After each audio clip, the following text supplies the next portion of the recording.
Hare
O Krishna, O Lord of the universe, O Lord Hare, who had assumed the form of Ramachandra, all glories to you.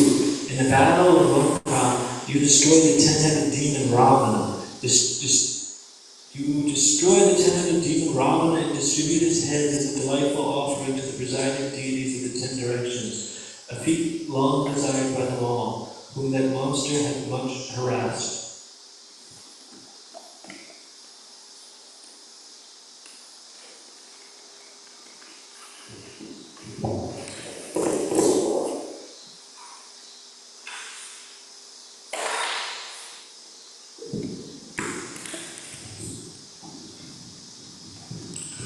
O Krishna, Lord of the universe, O Lord Hare, who have assumed the form of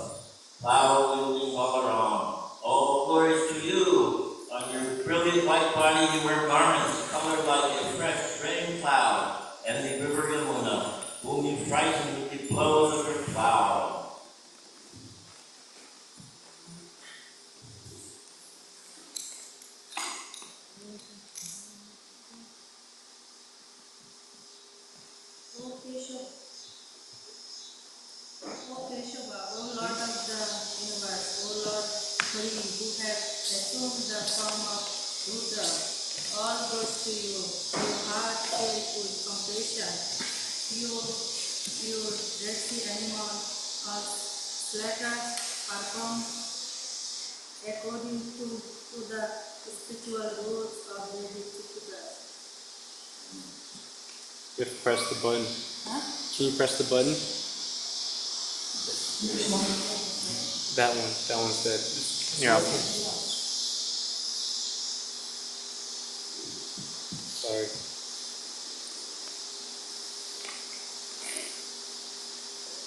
O Kesha, O Lord of the universe, O Lord Hare, who have assumed the form of Kalki, all glories to you. Like a comic being bearing an indescribably terrifying sword, you annihilate the wicked barbarian kings at the end of the Kali Yuga.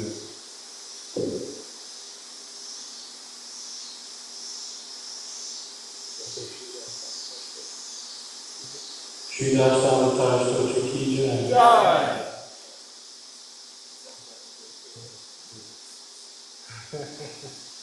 Yeah.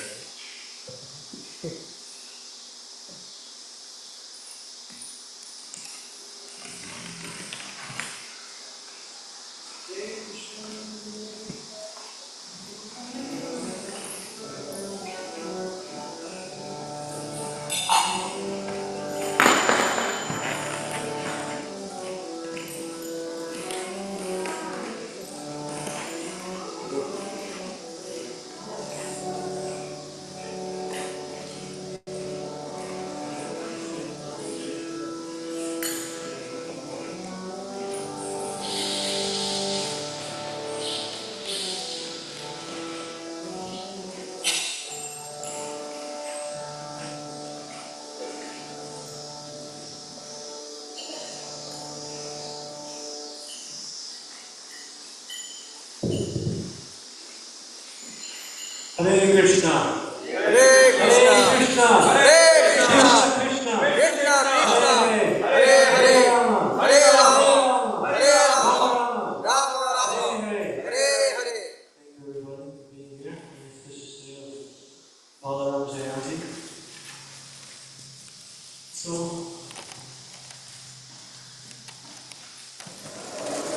very nice Bhajan Christine describing the Lord's incarnations. This translation to this particular portion addressing Lord Balaram is very nice. Saying, he who has very white skin and has cloth very dark. So, we see pictures of Krishna Balaram, like Krishna Shravana Prabhu was mentioning earlier. Krishna's dark skin, he's wearing yellow cloth. And Lord Balaram's fair skin, wearing dark blue cloth. What is the comparison that the cloth was colored like? Who remembers? Rain cloud and Yamuna. And then at the end, it said, he who takes that plow and tries to cut the Yamuna. So, we heard a little bit about this earlier, but Lord Balaram is Haladhar. Haladhar means holder of the plow. Hala, plow. Hara, holder. So Lord Balaram is holding this plow. In the Srimad Bhagavatam, we hear many great pastimes involving Lord Krishna and Balaram, but Krishna is always at the center. Balaram is usually off to the side, in the background. And as we heard this morning, also, I believe it was Bhakta Aiden asked a very nice question about, is Krishna and Balaram both the Supreme Personality of Godhead? And the answer is yes. Then how are they different? So, Krishna is the original form of the Supreme Personality of Godhead, and he manifests himself in unlimited ways for all sorts of different features and reasons to enhance the pastime between him and his devotees. So, Balaram is the first expansion of Krishna. And this first expansion is essentially the servitor God, where Krishna is the God of enjoying and Balaram is the God of serving the enjoyment. So everything we see within pertaining to Krishna, Balaram is there acting as the backdrop, serving and facilitating Krishna's pleasure and enjoyment. So one instance of this we see Mahavishnu laying down on Anantashesh. So Mahavishnu being an incarnation of Krishna and Anantashesh being an incarnation of Balaram. He's acting as the support, the backdrop of supporting the Lord in his pastimes of, in this case, creation, manifestation, and destruction.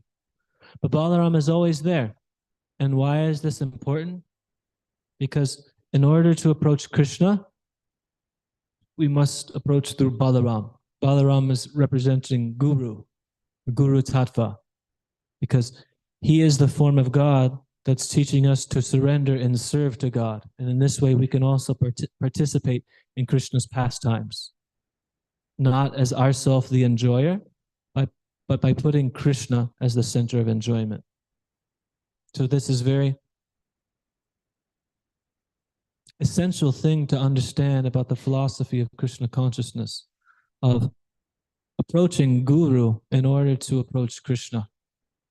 Because many people can approach Krishna and think they've got it all figured out. They think, I don't need the structure in my life. I'll just go and chant Hare Krishna and be happy and life will be amazing.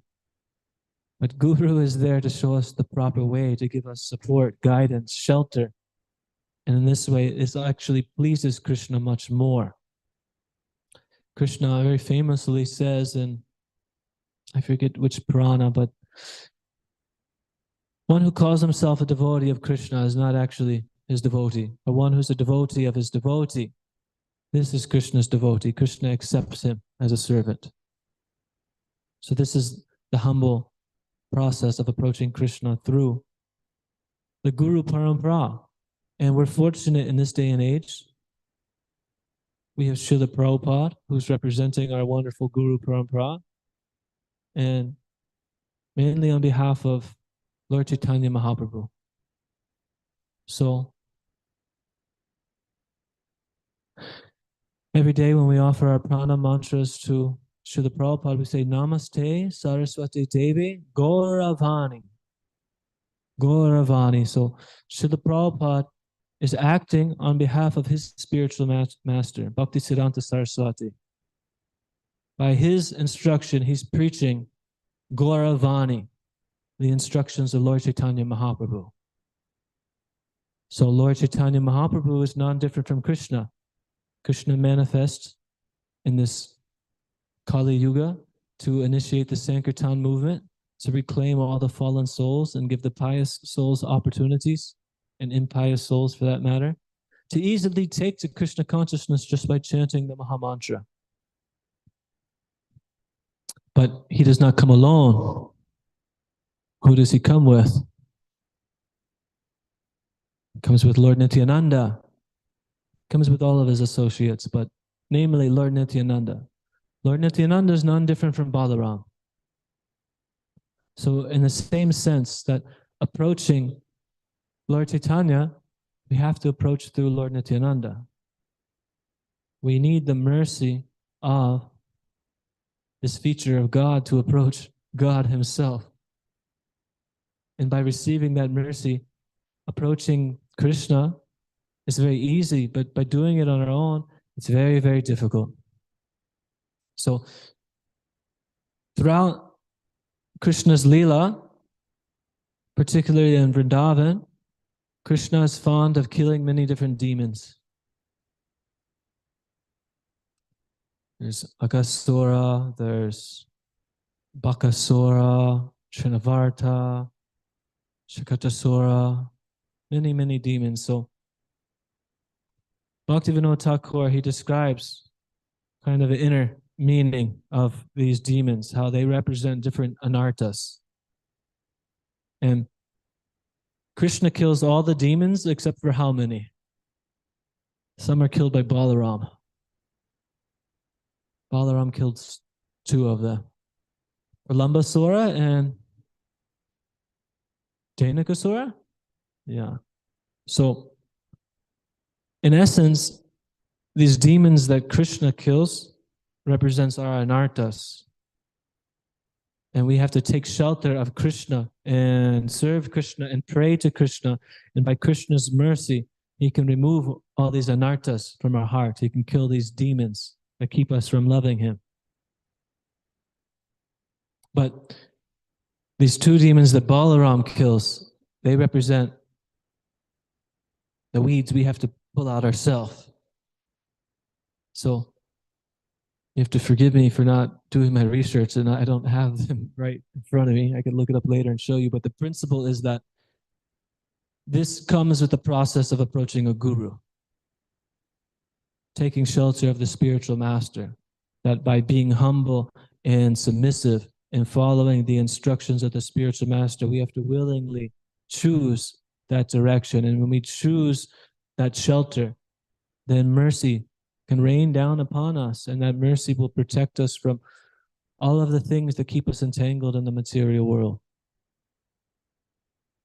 And we should pray to Lord Balaram to take this plow within our heart, and pull out all this junk so we can actually take the path as it's given and take it rapidly. Why hold back? We've all had so many experiences in the material world of heartbreak and being distracted, disturbed, kicked around, lied to, cheated. But Krishna will not cheat us.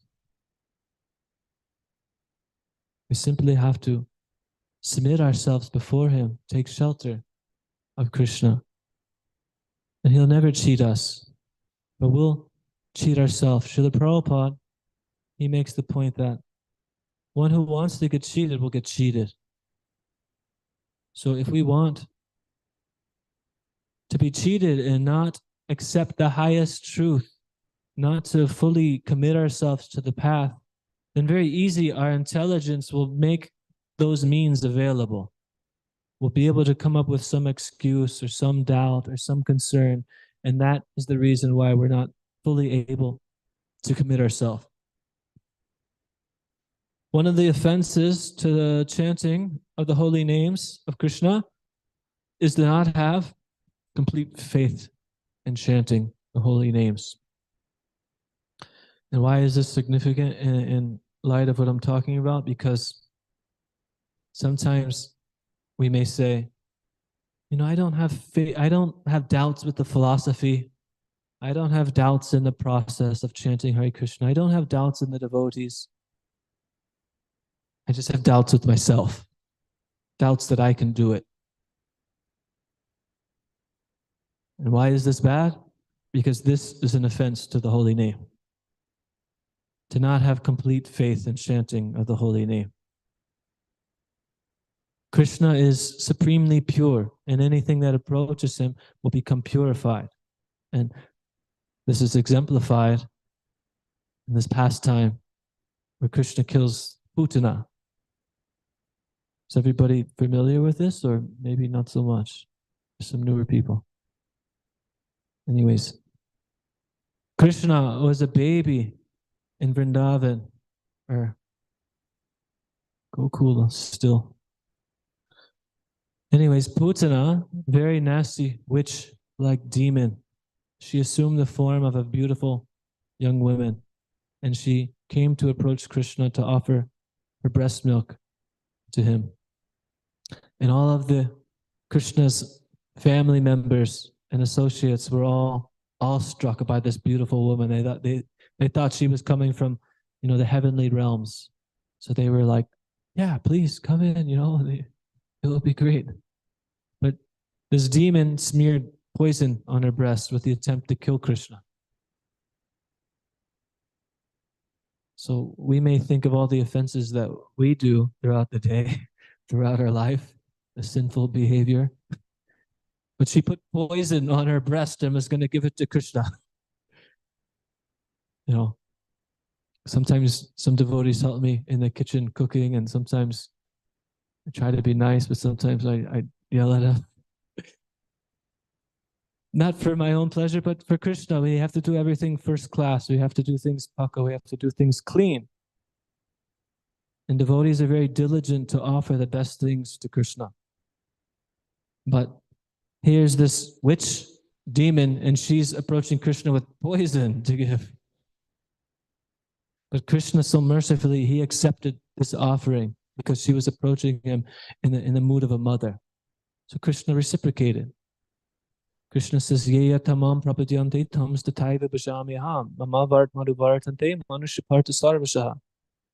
As we approach Krishna, he reciprocates with us according to our approach to him, to our degree of surrender. So in the Sri Upanishad, Srila Prabhupada, he describes Krishna being this supremely pure person. And he says that Krishna is both, what's the word?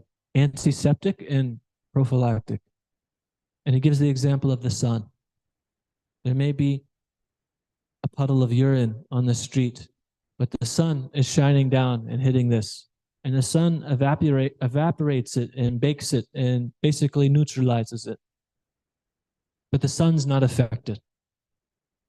So no matter how we approach Krishna, we'll become purified. But as we become purified, we should take up the proper process as given by the Guru. He is illuminating the scriptures and giving us the proper way to approach. And Krishna has established this process since time immemorial. And Lord Balaram represents this as being Adi Guru, the first Guru. So Lord Balaram kills these two demons. So if we take shelter of the Guru can also kill these two impediments within our heart that keeps us from advancing towards actually Krishna and removing all of our anarthas. Anarthas means unwanted, things that are unnecessary. Within our heart, our consciousness, we have so much unwanted junk, so much baggage we carry with us. It just creates heaviness on our consciousness and distractions and turmoil.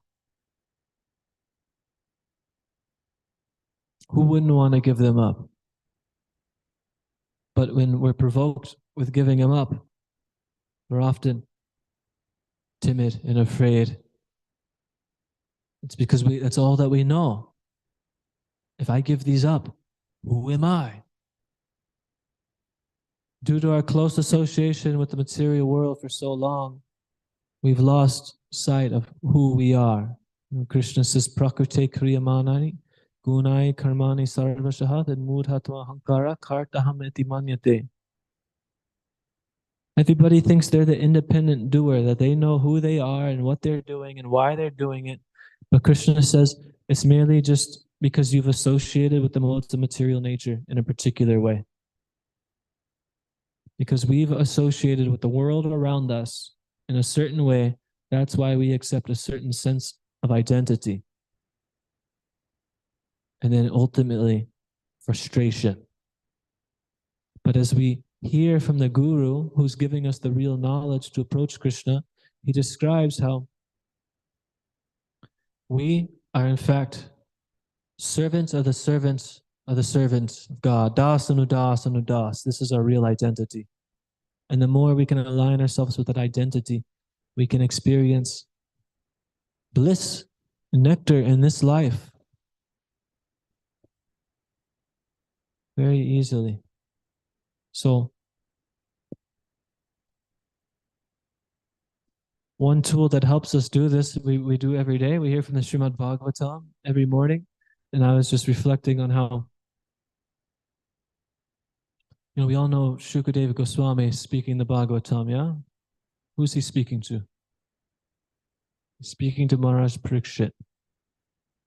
That's the main story, but it's actually being told by Sutta Goswami. Sutta Goswami is speaking to these other sages at Naimisharanya.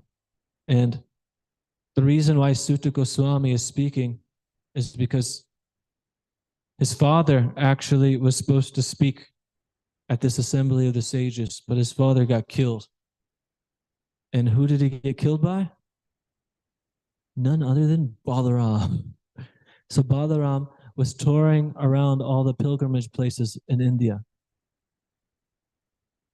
essentially because this Kurukshetra war was happening, and Balaram had ties with both parties, and he didn't really want to get involved.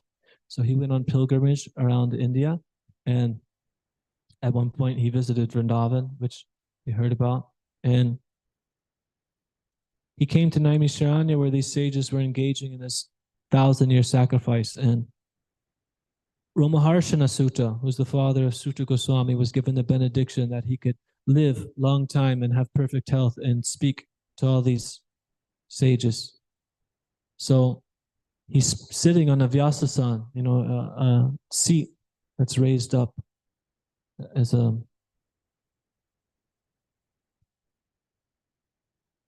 signal of his greatness in this assembly of sages. But Lord Balaram enters, and everybody got up to greet Balaram and offer their obeisances and respects to him, except for Ramaharshana Sutta, because he thought, oh, I'm on the Vyasasana, I'm on this seat, I'm the elected personality who's leading this, I don't have to get up and offer my obeisances.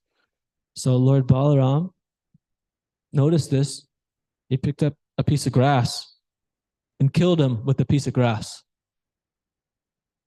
Now, how does somebody kill somebody with a piece of grass? You can go try outside, you won't get so far.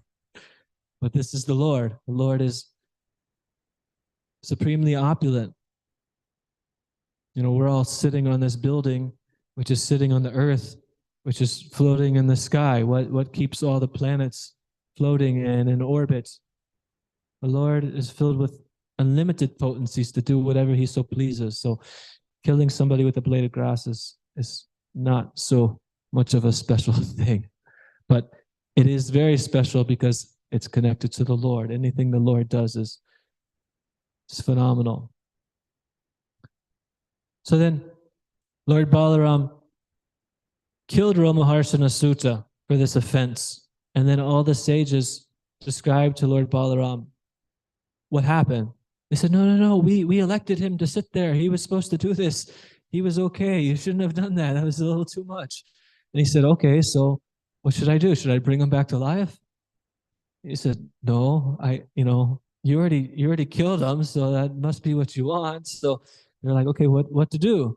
So Lord Balaram took the benediction that was given to Ramaharshana Sutta and transferred it to his son. And then this is how Sutta Goswami got the same benediction to live long time, to become fully conversant and knowledgeable in the scriptures. And he's the one who's narrating the Bhagavatam of Shukadeva Goswami, narrating the Bhagavatam to Maharaj Parikshit. So Lord Balaram has a few other pastimes in the 10th canto of the Srimad Bhagavatam, but like I said, mainly the focus is on Krishna, and Lord Balaram is acting there as a servant of Krishna to assist Krishna in his pastimes, to bring more pleasure for Krishna. So we do our humble little attempt to do something extra for Balaram on this day. Keep him in our prayers, find some strength in that. But really, it's building up to 1 week from today's Janmashtami. This is the day that's commemorating Krishna's appearance coming into the world. So we should use this day to pray and draw some strength from Lord Balaram to go further in our devotional service.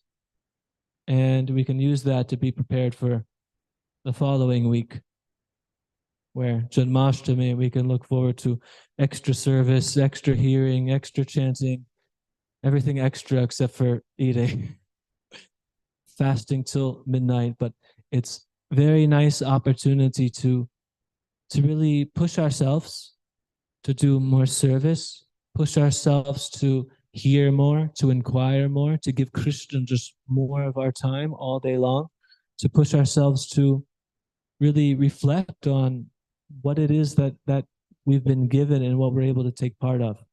And the following day after that is the appearance day of Srila Prabhupada, which continues that reflection. So we're very fortunate to have the opportunity to be able to associate with devotees and engage in service. I was thinking when we were singing this bhajan by Jayadev Goswami, that this is what devotees do. We gather and we glorify the Lord. What does Krishna say? He says, Mat shita mat gata prana bodayantas parasparyam katayantas chimam nityam tushyanti cha ramanti cha. Says, my devotees eternally congregate and glorify me. And in that way, they're deriving more and more bliss, more nectar. So the more we can put Krishna in the center, which Krishna is never alone because he manifests Balaram, and Balaram is there as Guru. So as we put Krishna and Guru in the center of our lives and associate with others who are also working to put Guru and Krishna in the center of our lives, then we can be truly happy. We can be truly blissful and live a purposeful life. But the more we want to put ourselves in the center, frustration. So I'll stop there. If anybody has any comments or questions or any thoughts, yes, Jagannath Prabhu.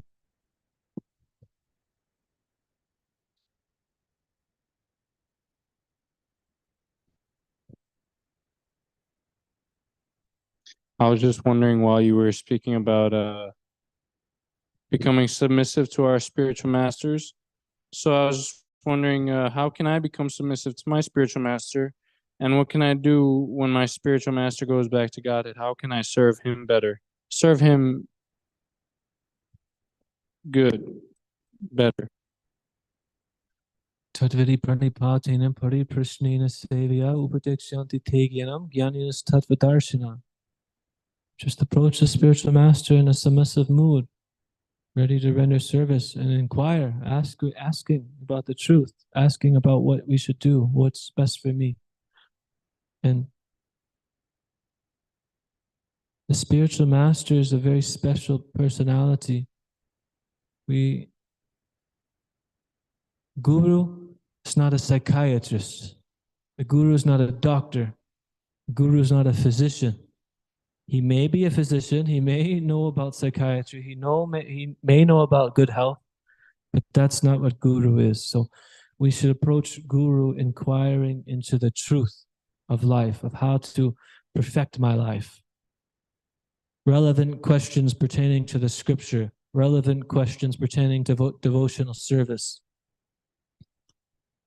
But if we're fortunate to have devotees around us who've already asked a lot of these questions and have realized a lot of these questions, we can always ask them first. And there's nothing wrong with asking the same question to multiple devotees to get a broader vision of the answer. But ultimately, Guru is the authority, and we should accept what he says, but not on blind faith alone. We should try to understand and question if we don't understand. But as far as when the spiritual master leaves this physical world, there's Vapu and there's Vani. Vapu is the direct association. Scripture describes how this is very special, and we should not miss the opportunity to have direct association in the physical form of the spiritual master. It leaves very favorable samskaras, or impressions, in our consciousness. But ultimately, you could be in the room or in the temple with your spiritual master and he's leading kirtan and you're sitting there like, wow, he's so awesome. He's so amazing. This is perfect. This is what I want to do. I want to be just like him. And then you walk outside and, you see, any one thing and your mind is gone. Krishna says, just one of the roaming senses can carry away a man's mind, just like wind carrying away a boat on water. So in that sense, Vani, the instructions of the spiritual master is more important than the direct association. because that we have to take into our heart. We have to carry these instructions. We have to make it our life and soul and follow them. And if we're following the instructions of the spiritual master, then physically it may seem like he's not around, but we'll never be disconnected from the spiritual master. We'll always be connected. And when we're connected to the spiritual master, we're directly connected to Krishna. This is the potency of the Guru Parampara. But one last thing on that is that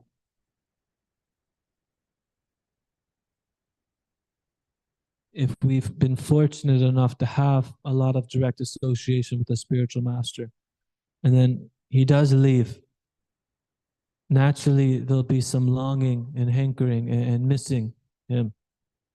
And it can be very tough, but this is very good, because the more we're hankering after that association of a pure devotee, the more we're connected with him. This is what Lord Chaitanya came to teach us, of love and separation. So we can see this exemplified in the person of Narottam Das Thakur. He has many songs lamenting over, losing association of his close friends, of dear devotees, of senior Vaishnavas. And a lot of Brahmanas and other personalities would ridicule him. Oh, here's this advanced yogi, here's this advanced sage, the sannyasi, and he's lamenting because he lost this person. Then you know you're not your body. It's the beginning of Bhagavad Gita, duh. But when we're hankering after these personalities who bring us closer to Krishna, who have such valuable association, it brings us much closer and deeper to them. So it's very favorable. So that's good. Okay, thank you everybody for hearing, for tolerating me. Lord Balaram ki jai, Balaram Jayanti ki jai, Shri Gauranatai ki jai, Srila Prabhupada ki jai, Chakapatarubyas Chakipas and Beva Chapatitanam Pavanam Vaishnavebhyo Namo Namaha.